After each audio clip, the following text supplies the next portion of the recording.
오늘 하나님께서 우리에게 주시는 말씀입니다. 신약성경 로마서 6장 3절로 9절 말씀입니다. 로마서 6장 3절로 9절 말씀입니다. 이 계시의 말씀을 봉독할 때 다 함께 살아계신 하나님의 음성을 들을 수 있기를 바랍니다. 무릇 그리스도 예수와 합하여 세례를 받은 우리는 그의 죽으심과 합하여 세례를 받은 줄 알지 못하느냐? 그러므로 우리가 그의 죽으심과 합하여 세례를 받음으로 그와 함께 장사되었나니 이는 아버지의 영광으로 말미암아 그리스도를 죽은 자 가운데서 살리심과 같이 우리로 또한 새 생명 가운데서 행하게 하려 함이라. 만일 우리가 그의 죽으심과 같은 모양으로 연합한 자가 되었으면 또한 그의 부활과 같은 모양으로 연합한 자도 되리라. 우리가 알거니와 우리의 옛사람이 예수와 함께 십자가에 못 박힌 것은 죄의 몸이 죽어 다시는 우리가 죄에게 종노릇하지 아니하려 함이니 이는 죽은 자가 죄에서 벗어나 의롭다 하심을 얻었음이라. 만일 우리가 그리스도와 함께 죽었으면 또한 그와 함께 살 줄을 믿노니 이는 그리스도께서 죽은 자 가운데서 살아나셨음에 다시 죽지 아니하시고 사망이 다시 그를 주장하지 못할 줄을 알미로라. 아멘. 부활을 축하합니다. 부활의 날입니다. 예수께서 부활하셨습니다. 우리 옆에 있는 분들과 함께 인사를 나누겠습니다. 오늘은 이렇게 인사하겠습니다. 예수께서 부활하셨습니다. 진실로 부활하셨습니다. 이렇게 화답하면서 인사하겠습니다. 함께 하십시다. 예수께서 부활하셨습니다. 진실로 부활하셨습니다. 네, 감사합니다. 각자의 자리에서 우리가 지금 예배를 드리고 있습니다. 오늘 같은 날 예배당에 모두 모여서 예배를 드리면 얼마나 좋을까. 참 많이 아쉽지만 그러나 우리의 상황을 고려해서 우리가 각자의 자리에서 우리가 함께 예배를 드리고 있습니다. 그럼에도 불구하고 오늘은 우리가 함께 모여서 예배를 드리지는 못하지만 그러나 각자의 자리에서 모여서 연결되어 예배를 드리는 이 자리, 오늘도 부활절입니다. 오늘은 분명 부활하신 주님의 날을 축하하는 주일입니다. 예수께서 부활하셨습니다 라고 하는 이 말씀, 여러분은 어떻게 들리십니까? 어떤 사람들에게는 이 말이 공허한 말일 것입니다. 어떤 사람들에게는 황당한 이야기일 수 있겠죠. 어떤 사람들에게는 미련한 정보일 수도 있을 것입니다. 그러나 우리 그리스도인들에게는 이 선언은 복음이며 그리고 지혜입니다. 예수를 따르는 사람들에게 이 말은 감탄사이고 그리고 환호입니다. 예수께서 부활하셨습니다. 진실로 부활하셨습니다. 초대교회 교인들은 늘 이와 같은 말로 부활절 때마다 함께 축하를 나누곤 하였습니다. 사도 바울은 이 부활 사건을 복음이라고 이렇게 이야기를 합니다. 고린도전서 15장 1절 말씀입니다. 형제 자매 여러분, 내가 여러분에게 전한 복음을 일깨워 드립니다. 여러분은 그 복음을 전해받았으며 또한 그 안에 서 있습니다. 나도 전해받은 중요한 것을 여러분에게 전해드렸습니다. 그것은 곧 그리스도께서 성경대로 우리 죄를 위하여 죽으셨다는 것과 무덤에 묻히셨다는 것과 성경대로 사흘날에 살아나셨다는 것과 게바에게 나타나시고 다음에 12제자에게 나타나셨다고 하는 것입니다. 복음이란 무엇인가? 사도 바울은 예수께서 우리를 위해 죽으시고 그리고 다시 살아나셨다는 이 선언이 바로 복음이라고 그렇게 분명하게 말하고 있습니다. 어째서 이것이 복음이 되는가? 어째서 이것이 복음이 될 수 있는가? 사도 바울은 이어서 이렇게 증언합니다. 그리스도께서 살아나지 않으셨다면 여러분의 믿음은 헛된 것이 되고 여러분은 아직도 죄 가운데 있을 것입니다. 그리고 그리스도 안에 있는 잠든 사람들도 멸망했을 것입니다. 그러나 이제 그리스도께서는 죽은 사람들 가운데서 살아나셔서 잠든 사람들의 첫 열매가 되셨습니다. 아담 안에서 모든 사람이 죽은 것과 같이 그리스도 안에서 모든 사람이 살아나게 될 것입니다. 그렇습니다. 첫째로 이 부활의 소식이 복음이 되는 이유는 죽은 사람들, 그리고 죽을 사람들, 그리고 죽음을 앞에 두고 두려워하고 있는 모든 사람들, 그러니까 모든 인류, 모든 사람들에게 죽음을 넘어서는 유일한 희망이 되기 때문입니다. 그래서 부활의 소식은 복음이 됩니다. 우리는 우리가 죽으면 어떻게 될까? 죽음 후에 우리는 다시 살 수 있을까? 이 문제를 늘 생각하고 걱정하며 살아가고 있습니다. 많은 사람들이 이 문제를 풀려고 하지만 어느 누구도 이 문제를 풀지 못했습니다. 대부분의 종교는 이 죽음을 그저 자연스러운 일이니 자연스럽게 받아들이라고 그렇게 권면을 할 뿐입니다. 그러나 예수님은 도리어 이 죽음을 정복하셨다고 그렇게 선언하십니다. 어느 누구도 그렇게 말한 사람이 없습니다. 늘 사망은 인간의 마지막 자리에 있는 마침표이곤 했습니다. 돌아가셨습니다. 사망하셨습니다. 이것은 모든 인생의 마침표입니다. 그리고 인간은 그저 어쩔 수 없이 그 결과를 그저 받아들여야만 하는 상황이었습니다. 그리고 지금도 여전히 그와 같은 모습들은 우리의 일상입니다.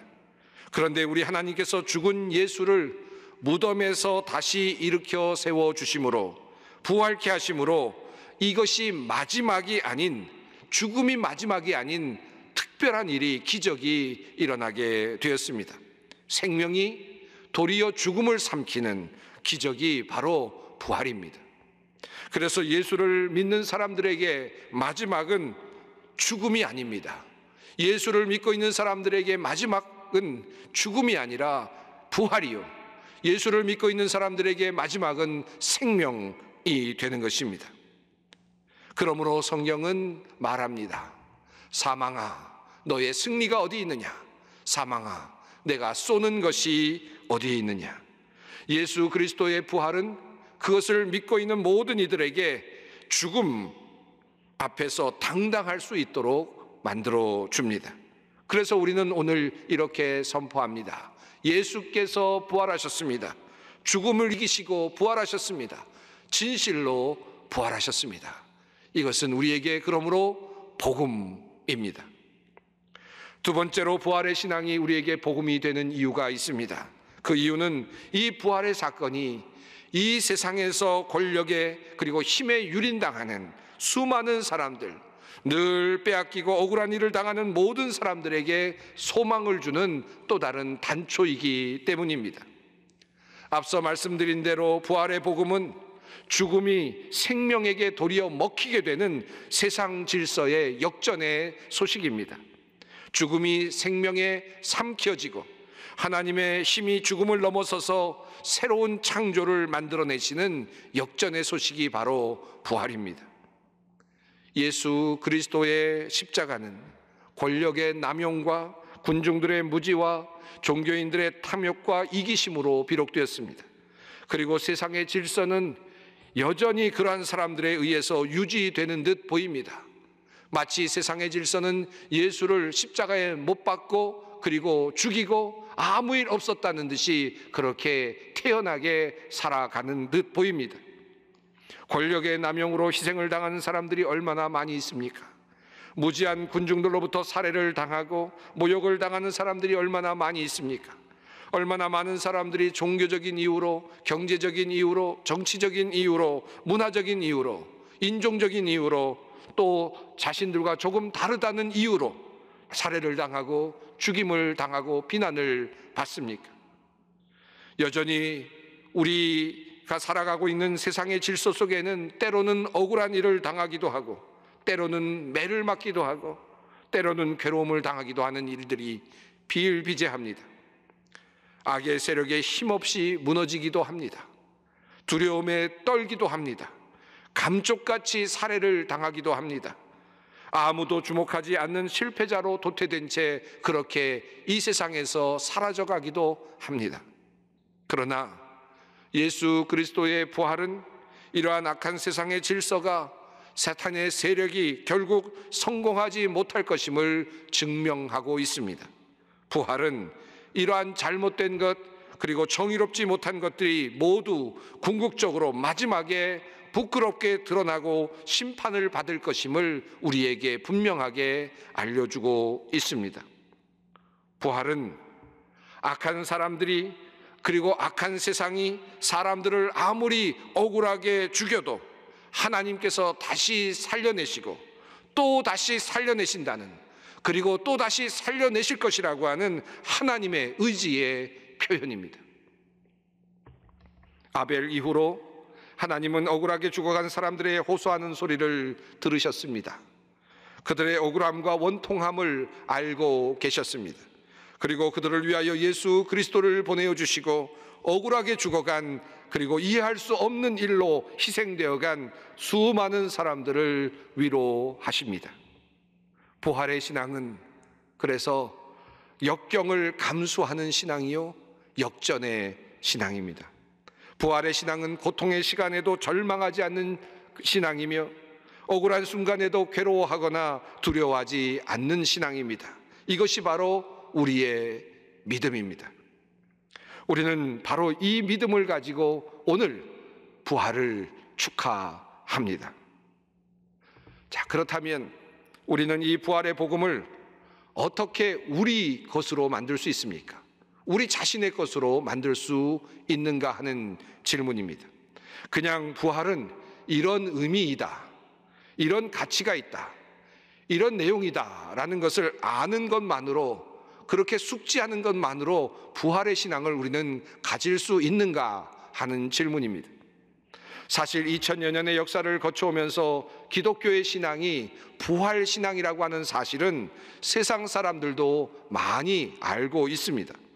때로는 기독교인들보다 세상 사람들이 부활의 의미를 더 명료하게 설명하기도 하고 설득력 있게 그렇게 제시하기도 합니다. 그리고 이러한 부활의 복음을 그들을 자신의 삶에 적용시켜서 사회운동을 하거나 또는 자신의 여러 삶의 원리에 적용하면서 마치 지혜를 얻은 듯이 그렇게 이 세상을 살아가는 믿지 않는 사람들도 사실 많이 있습니다. 부활의 소식은 모든 사람들에게 기쁨의 소식입니다. 그러므로 복음이죠. 그러나 이 복음이, 이 소식이 그냥 정보에만 머문다면, 그저 나름의 지혜로만 머문다면 이 부활의 소식은 그저 내가 죽으면 예수님처럼 다시 살 수 있을 거야 라는 그저 막연한 운명에 대한 안전장치 정도밖에는 되지 않을 것입니다. 또는 우리가 이 세상을 살면서 어려운 일을 당할 때에 역전을 기대하며 희망을 잃지 않고 이 세상을 살아가도록 격려하는, 어쩌면 인생의 지침서와 같은 것에 머물지도 모를 일입니다. 자, 그렇다면 우리는 어떻게 이 부활의 복음을 정말 우리의 것으로 만들 수 있습니까? 오늘 설교의 제목처럼 어떻게 우리는 부활에 정말 참여할 수 있는 것입니까? 오늘 2020년 부활절, 오늘 우리는 이것을 함께 고민하고자 합니다. 부활절과 관련하여서 매우 중요한 예식이 하나 있습니다. 그것은 바로 세례 예식입니다. 초대교회로부터 지금까지 전통적으로 교회는 부활절에 세례 예식을 거행하여 왔습니다. 개신교회는 그 전통에서 조금 멀어진 듯 보입니다마는, 그러나 대부분의 예전적인 교회에서는 부활절에 세례 예식을 거행하곤 하였습니다. 아니, 도리어 부활절의 세례 예식은 매우 중요한 예식으로 자리 잡고 있습니다. 초대교회 교인들은 늘 부활절을 세례를 통해서 기억하고자 했습니다. 세례를 베푸는 것이 부활절을 지키는 방식이었다는 말씀입니다. 자, 그렇다면 세례는 부활절과 무슨 관련이 있습니까? 어떤 상관이 있습니까? 먼저 오늘 본문 말씀을 살펴보겠습니다. 로마서 6장의 말씀입니다. 그러므로 우리가 그의 죽으심과 합하여 세례를 받음으로 그와 함께 장사되었나니 이는 아버지의 영광으로 말미암아 그리스도를 죽은 자 가운데서 살리심과 같이 우리로 또한 새 생명 가운데서 행하게 하려 함이라. 만일 우리가 그의 죽으심과 같은 모양으로 연합한 자가 되었으면 또한 그의 부활과 같은 모양으로 연합한 자도 되리라. 바울 사도는 세례를 그리스도와 함께 장사되고 그리스도와 함께 연합하여 부활하는 것이라고 그렇게 이야기하고 있습니다. 이것은 초대교회의 세례의 의식, 부활절의 모습을 잘 반영하고 있는 표현입니다.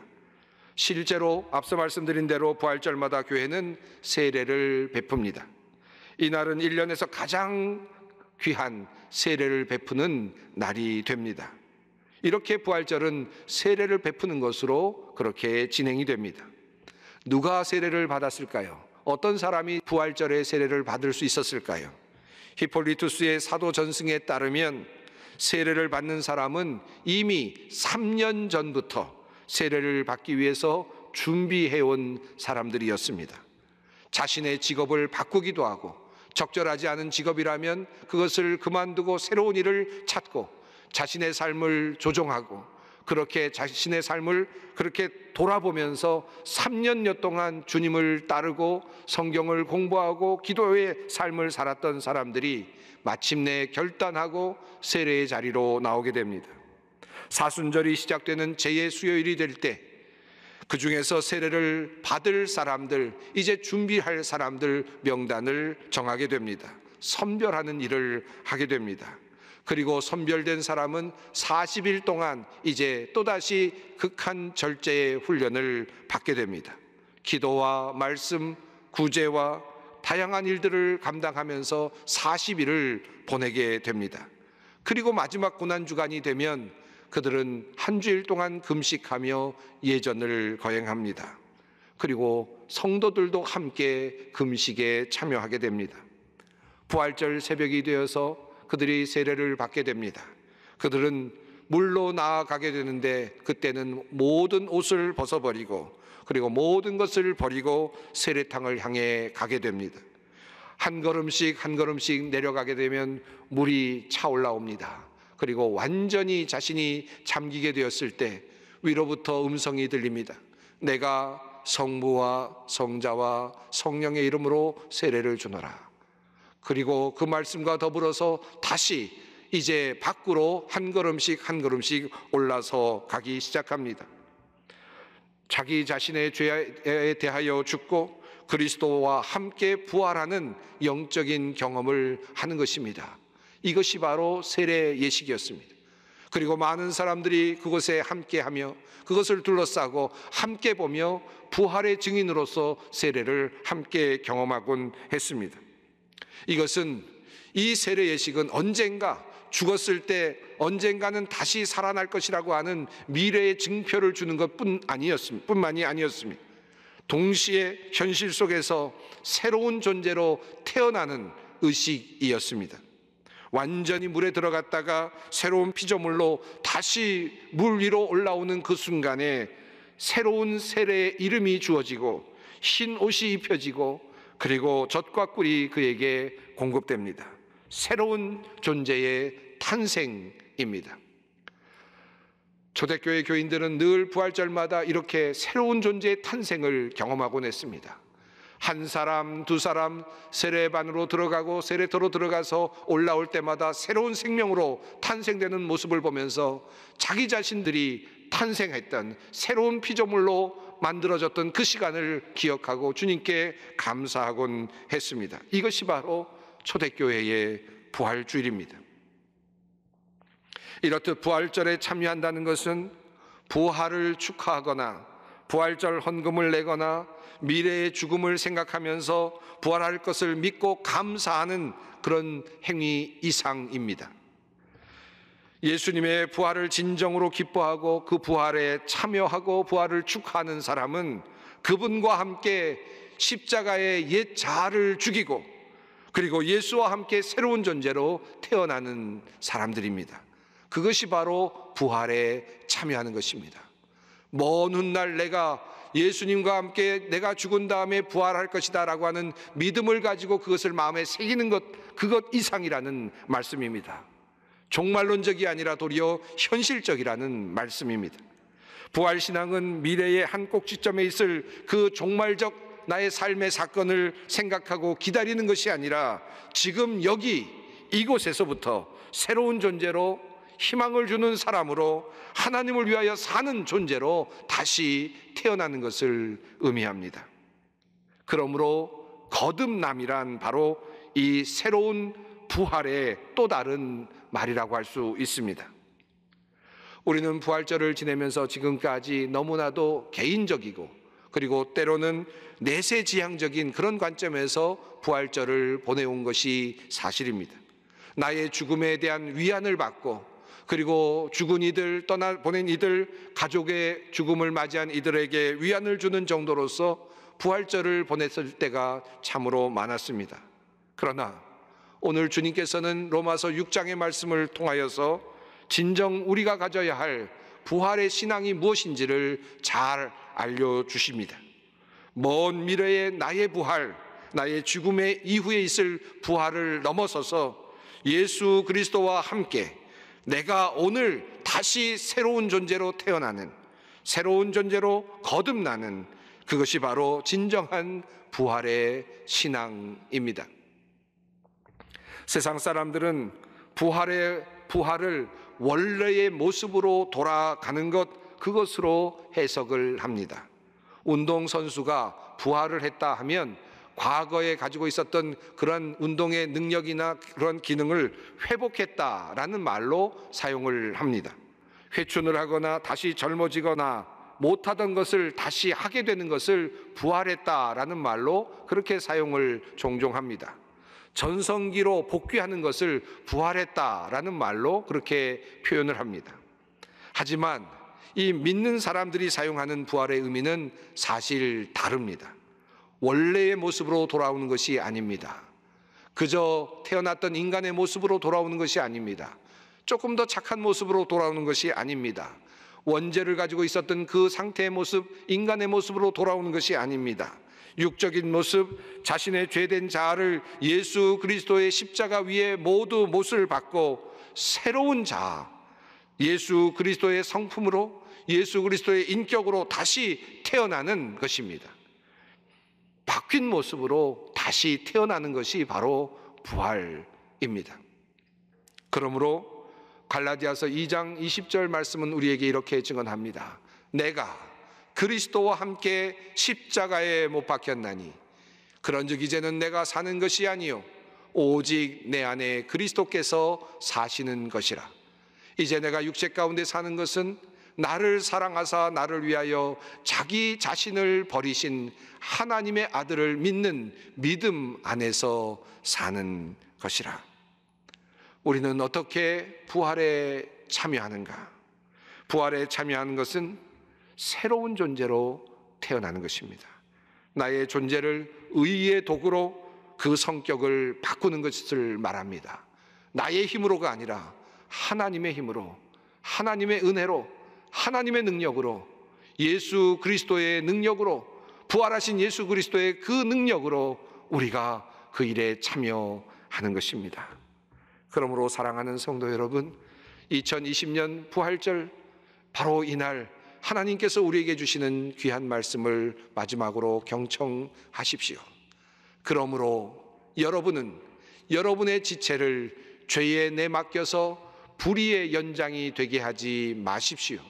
오히려 여러분은 죽은 사람들 가운데서 살아난 사람답게 여러분을 하나님께 바치고 여러분의 지체를 의의 연장으로 하나님께 바치십시오.